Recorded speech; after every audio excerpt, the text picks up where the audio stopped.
Hey, in today's episode, we're going to be talking about judge not, as if, is this a question?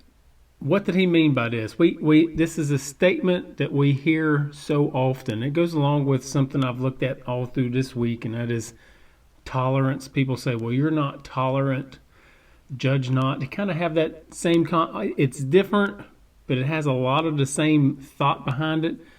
And for instance, like people say, you're not tolerant of me. To be tolerant in itself, you cannot be tolerant of something if you agree with it. If it's your view, then you're not just tolerant of it, it's your view. So, in other words, you almost have to disagree with something in order to be tolerant of it. So, when someone thinks you're not tolerant simply because you disagree with them, that completely defeats the point of the whole word, of what we're trying to say when people talk about that.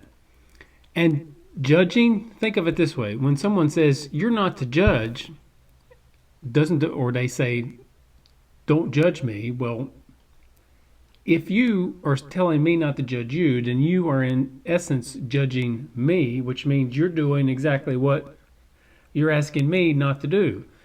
In other words, it's self-defeating for someone to say don't judge me, then they are judging you for judging them. And it's almost like in a circle. And they're doing exactly what they're telling you not to do. And in essence, that's really what Jesus is saying here. And I want to look at the bigger context of this and judging others. In this verse, the one we hear most often comes from Matthew chapter 7. Now, I heard a message on this a couple weeks ago, which had me looking into this. And of course, I just read a book on relativism, which I talked about in the last video, kind of looking at that thought of it being intolerant and judging others. And I want to look at this scripture in its context and delve into it a little bit deeper than just looking at it from the judge not perspective. So Matthew chapter 7. Now, to look at the bigger context, you look at the whole book, which would be the book of Matthew. Now, the book of Matthew is written by Matthew, which was the tax collector. He was a Jewish tax collector. So in other words, he was very wealthy. More than likely, he was very wealthy, very knowledgeable and intelligent. He wasn't just as a lot of people tend to say, he wasn't just some uneducated fisherman or an uneducated person who probably couldn't even write. Now, I say that only to quote what I've heard people say a lot of times about the scripture. Matthew would have been very intelligent, probably knew more than one language. He would have known Roman and Hebrew to talk with the Jews, and he would have known Roman in order to take collections, and Greek. He probably knew 3 languages, no doubt. Very easily could have in order to do the job that he was doing. And he was writing, he said, and as he quotes Jesus, he said, Jesus says, I called you not, but for those of the house of Israel. So what I'm saying is Matthew writes from a very Jewish perspective. He was a disciple of Jesus. He left his tax collecting, followed Jesus, gave up everything. That's the broader context. Now, within the context is a context. And by that I mean this is the Sermon on the Mount. This is toward the end of the sermon, what is known as the Sermon on the Mount. That covers about 3 chapters in Matthew chapter 5, 6, and 7. Now, in the book of Luke, there's some parallel scriptures, but it's often called the Sermon on the Plain, and that's because people believe that it's actually a lot of people believe it's actually a different sermon that Jesus was given in a different area, because he talks about where he was at. In Matthew chapter 5, for instance, when it says, and let me just go to it real quick, as you get into Matthew chapter 5, it literally says, and seeing the multitudes, he went up into a mountain, and when he was set, his disciples came to him. So this is the Sermon on the Mount because he went up into the mountain. And Luke tells it a little bit different. Now, there are people out there that's going to say it's a contradiction because they see little differences in it, but Jesus probably gave some element of this several places when he went, because there will be people listening that had not heard it before. All you have to do is go to what the old-fashioned independent Baptist or some other, or even Southern Baptist or some of these churches, and they're having a revival meeting. If you go and hear someone there, an evangelist speaking, and then go to another church and hear them, a lot of times you will hear the same message if you listen to them within a couple weeks, because they're going somewhere where someone hasn't heard it, or they don't feel like people have heard it, and so a lot of times they'll use the same sermon. And that's what Jesus is doing here. Now, Jesus, if you just look at these parables, time limit, you could read through parables on average 2 or 3 minutes. This is a little longer than a parable, and this is what is called a Sermon on the Mount. So if you just read through chapter 5, 6, and 7, it may, depend on how you read, it may be 10 or 15 minutes. Real slow, maybe even longer than that. So this is about that length of time. If you consider him talking slowly, he may have spoken 30 minutes if he was, taking his time as he's going through this. And of course, thinking that as Matthew's writing this, he's writing it several years later. Maybe he forgot little details, but no, I believe that he's writing what the Spirit wanted him to write because it is inspired by God. I believe that he wrote this, but yet it's in Matthew's view, just like Luke's was in his view as a doctor. Now that's the smaller context. Getting into this now, Matthew chapter 7, I'll probably read from ESV mostly, but maybe go back to the KJV, but Matthew chapter 7, here's the verse. Judge not, that ye be not judged. For with the judgment you pronounce, you will be judged. And with the measure you use, it will be measured to you. So I'm going to go into a little bigger detail in this exact passage, but you have to hang with me for a little bit. So first, I want to go back and get a little of the context. This is a longer, I would like to, I don't know if I will, as I'm talking right now on this video, I would like to do a really short one of this because sometimes a lot of people will watch a 3 or 4 or even 5-minute video before they will a 30-minute video. So maybe I'll do that. Maybe you'll see both of them, maybe not. But to look into smaller context, go back into chapter 5. As he starts his Sermon on the Mount, starts with the well-known Beatitudes. And he opened his mouth and taught them, Blessed are the poor in spirit, for theirs is the kingdom of heaven. Blessed are they that mourn, for they shall be comforted. On down through his list of the Beatitudes. Now, I'm going to try to make a point of exactly where I believe Jesus is, his mindset behind all this. And he even says, Blessed are you when people will revile you and persecute you and utter all kinds of evil against you falsely on my account. Rejoice and be glad, for your reward is great in heaven. Now, if someone is saying something evil against you falsely, consider this. In a sense, number one, they're being intolerant of you, much like today when we hear the same arguments, and they're judging you. They're saying all manner of evil against you. So now I want to say that before we get into the scripture, and really in Matthew chapter 7, consider that. He says, judge not.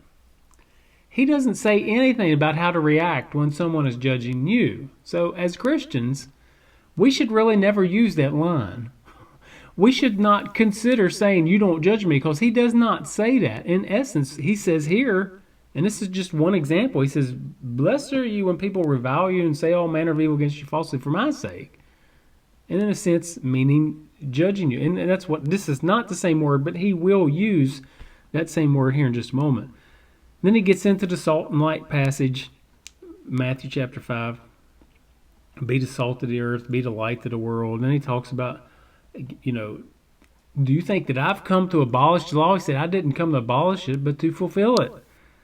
And so he's talking about that, and he says some harsh words here. I mean, really, when you think about how he says this, and the point, the overall encompassing point that I want to make out of this is that Jesus is letting us know that we cannot do enough right things. We cannot keep the law well enough. We cannot do everything that we can do well enough to make it into heaven. Because it's because of his shed blood. The fact that we sinned and he paid for it, that's what gets us there. And so we've all sinned and come short of the glory of God. As Paul says in the book of Romans, Christ is going to basically let us all know that as he talks through these 3 chapters here. And he says, Therefore, whosoever relaxes one of the least of these commandments and teaches others to do the same will be the least in the kingdom of heaven. And then skipping a few words, and he says, For I tell you, now listen to this and think about this in the context of judge not. For I tell you, unless your righteousness exceeds that of the scribes and Pharisees, you will never enter into the kingdom of heaven. So the reason I say to think of that in the context of judging is, if we are being judgmental on someone else, then we are obviously thinking that we are better than they are in a sense. Now, before I go any farther, before I say anything else, I believe we are supposed to understand what sin is. We are supposed to understand when someone is doing something wrong. And in a nice way, we should be able to tell them, listen, this is not right. This is not what Scripture teaches. This is not what Jesus taught. You're wrong about this. But I feel like Christians have, realistically, our presentation has not been as it should be so many times. In other words, if I'm going to serve a meal to you and I bring it in on a trash can lid, you might not want to eat it. But if I bring it in on some nice china, or even, honestly, even just a clean paper plate, it's better than on a trash can lid. Our presentation matters. And our spirit, when we're talking to someone, truly matters. And the fact that we understand that we have messed up as well matters. And it will matter when we're talking to others. When we realize what Christ done for us, it will make us approach other people much differently. A big point in all of this. So he's going on, he says that, unless you exceed the scribes and the Pharisees. Now these Pharisees were obviously those who kept the law and even added to it, because they were so afraid they would break the law, they took it a step higher, sometimes several steps higher, just to keep from breaking the law. And then he goes into these examples, and he's basically saying what the law said, and then he's going to say, well, this is what I say. And just give you the first one. You have heard that it was said of those of old, you shall not murder. And whosoever murders will be liable to judgment. And of course, that judgment is exactly right. Jesus, God the Father, will judge us.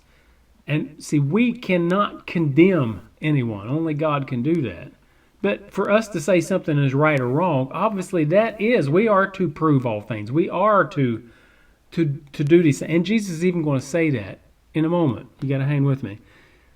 But he says, so it is wrong to murder. The law tells us that in the Old Testament. And this is Jesus talking. He's under the law. He said, I come to fulfill it. He had not done that yet, but he will. By the time you get into Paul's writings even. Now, if not, and people say, well, he says he came not to abolish the law, but to fulfill it. And he said not one little speck, or as the King James puts it, not one jot or not one tittle will go from the law until all of this has been fulfilled. And so my argument has always been, when people say, well, it's not been fulfilled yet until he comes back. Well, in that case, then you still cannot eat shrimp. You still can't wear a shirt that's got two different types of material on it, because he talked about that, and he talked about the warp and the woof and all these things that a lot of people wouldn't understand. That's in King James language, and I haven't really studied it in any other. But I know he talks about shellfish. He talks about all these things and unclean things. Listen, if we are still under all the law, then we're under all the law. So when he said not one jot or one tittle would pass away, then listen, if it hasn't, then we need to go back and pay careful attention to all of it. But nobody I know does that. No, what we think of more often is those commandments really that Jesus reiterates, that he talks again about. Now I shouldn't get off on that rabbit trail, but anyway. So he says, but I say to you, talking about the murder, everyone who is angry with his brother will be liable to judgment. Whoever insults his brother will be liable to the council. And whoever says, you fool, will be liable to the hell of fire. This is ESV. But when he says that, and you're thinking, my Lord, who then can get into heaven? And that's exactly right. Who can? Well, no one can, except for the blood of Jesus Christ. Now, listen to this, even what he says here. Now, this is, I can't remember who exactly pointed this out. Well, I think it was honestly Andy Stanley in his most recent book that I read. He was talking about this, and just think about it. It says, so if you are offering your gift at the altar, and there remember that your brother had something against you, leave your gift there before the altar and go. First be reconciled to your brother, and then come and offer your gift. I mean, think about that. If you have something odd, if you just have a problem with your brother, Jesus said, don't bring me your offering. Don't bring your offering to God first. Go back and make that right with your brother. Now, how much more of love your neighbor can there be than that? That he said, I don't want your offerings unless you're right with your neighbor. This is the whole point. This is Jesus telling this law in such a way that the Pharisees and the scribes are listening and going, man, this guy, what is he talking about? This is crazy. This was so different than what they had heard before.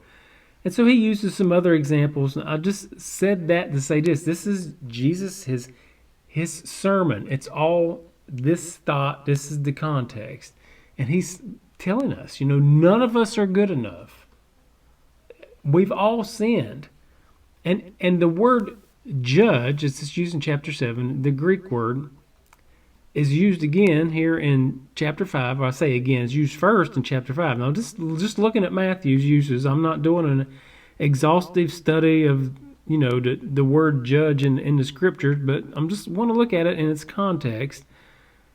And here in the book of Matthew, and the Greek word, it's krino, and I may be mispronouncing that, but it means properly to distinguish, to decide, mentally or judicially, by implication to try, like you're trying at a court of law, to condemn, punish.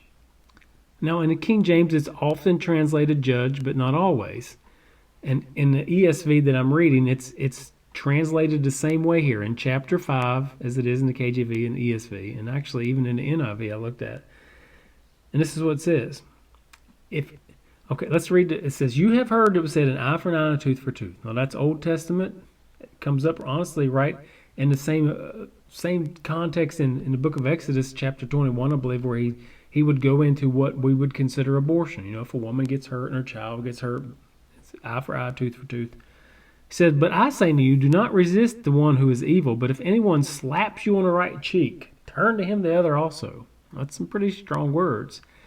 He said also, if anyone would sue you, and I put emphasis on sue because that's the same Greek word that's used as judge in chapter 7, verse 1. Remember, the implication, that the word means to condemn, to try. This is the same word. It's almost, let's say we throw it in here and say, if anyone judge you, or let's use this word, if anyone condemn you. Now think of this, condemn at court. You're condemned, you have to pay them. It says, if they sue you and take your tunic, let him have your cloak as well. Now, how's that?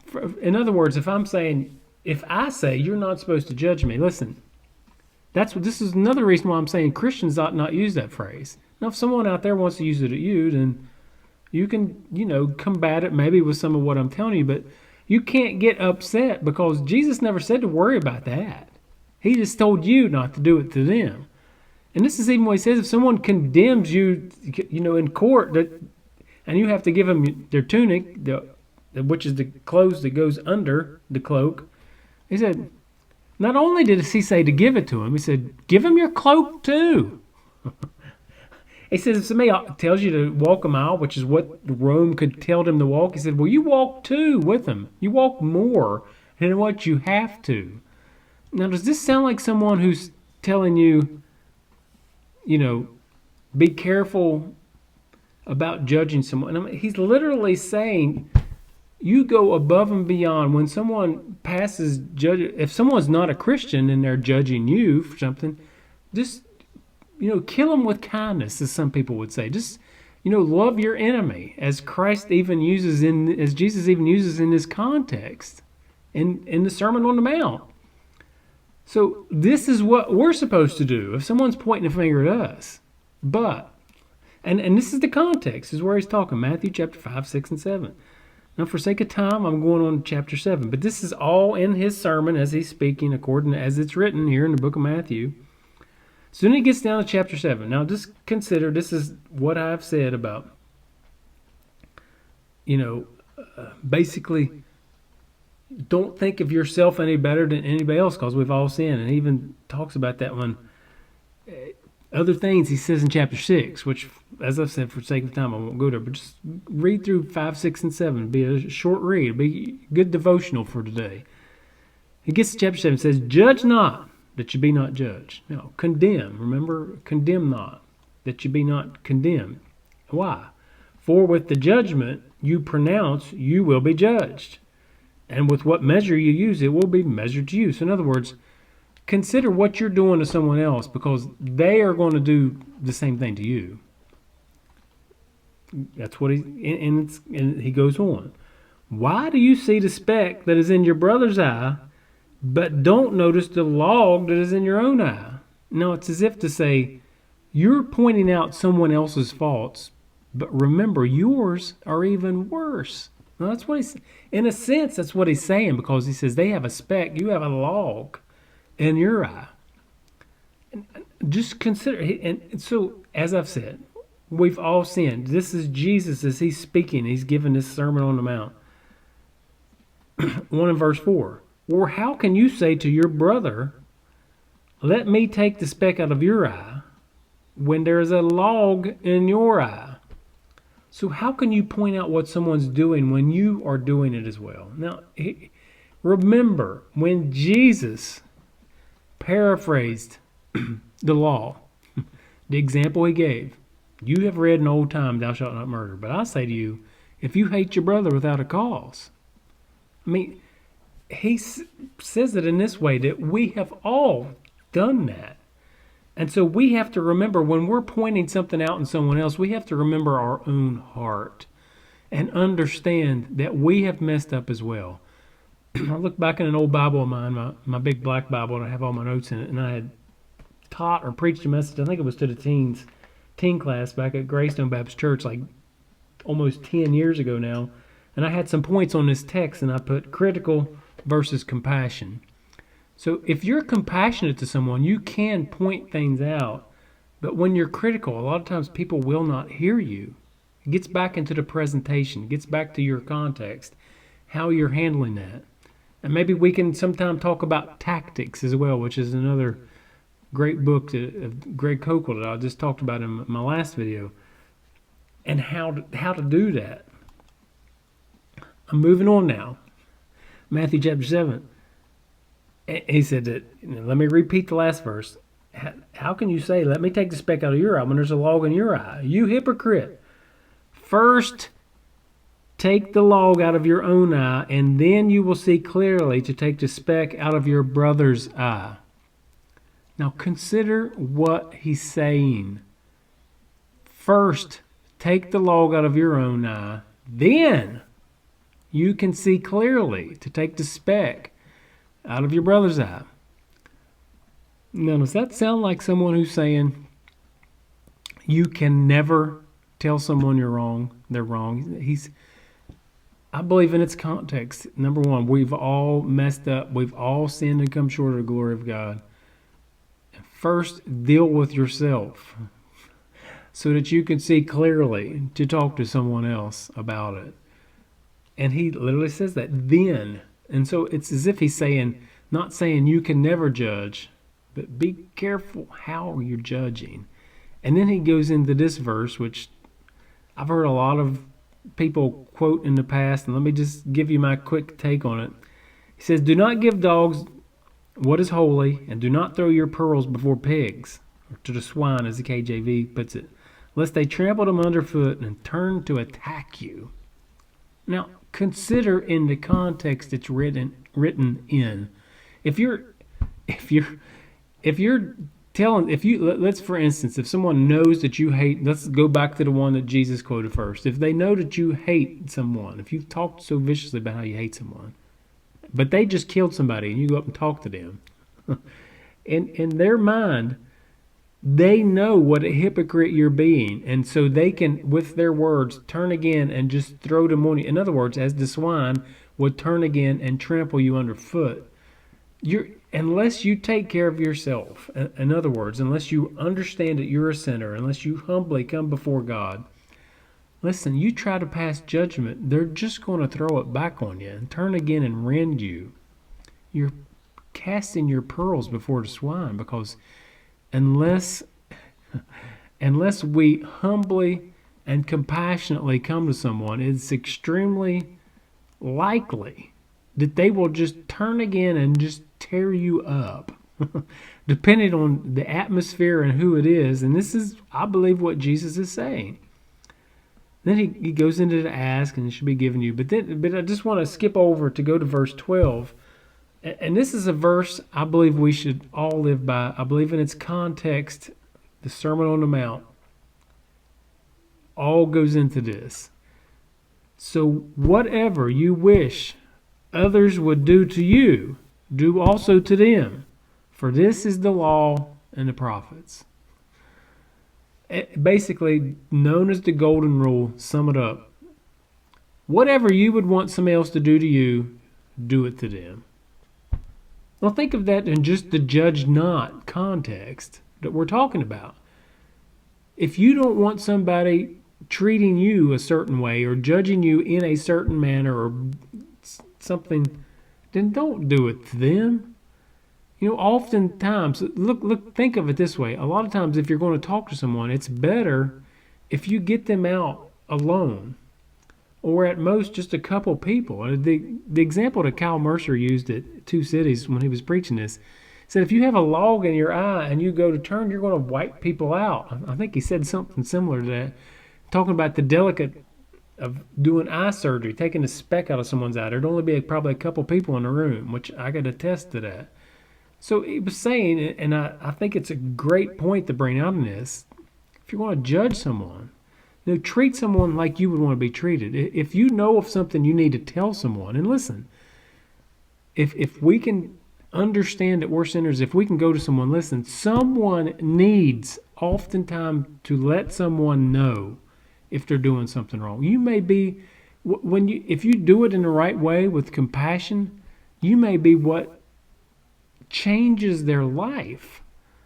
So it needs to be done. And a lot of times, who's going to do it if we don't do it? But how we do it makes such a huge difference.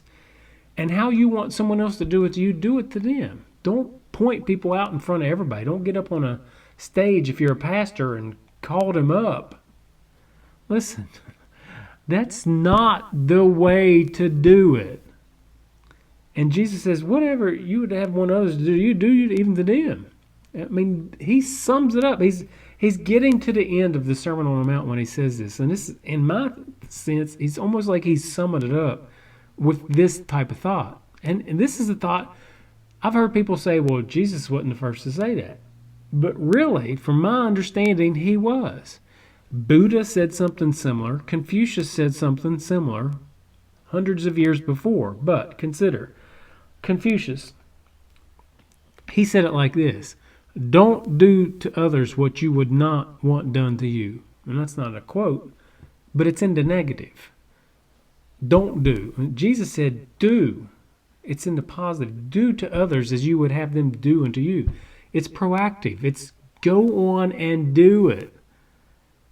And if you know that you're doing something wrong and you would wish someone would help you with it, then that's the same thing that you should be doing to help them. Do unto others as you would have them do unto you. This is the context as Jesus talking is judge not. I hope this helps a little bit because I know personally, I've heard that statement so many times, I've wondered how to answer someone who's brought it up. I think I know a little bit more now than I would have 25 years ago, back when I was first starting college and people would throw this kind of phrase out to me. And I know deep down I was so much harsher then than I am now, and I didn't know nearly as much.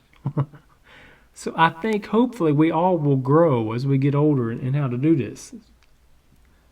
Conclusion, this is not a reason to never tell someone that they're wrong. It's not. But watch your attitude, understand how you're doing, and realize that we have all messed up in God's eyes. Before you ever go into that, do it with compassion, not critically. Do unto others as you would have them to do unto you. I hope you got something out of this. If you got any questions, anything, please put it down there. If you're watching this for the first time, come back. Until next time.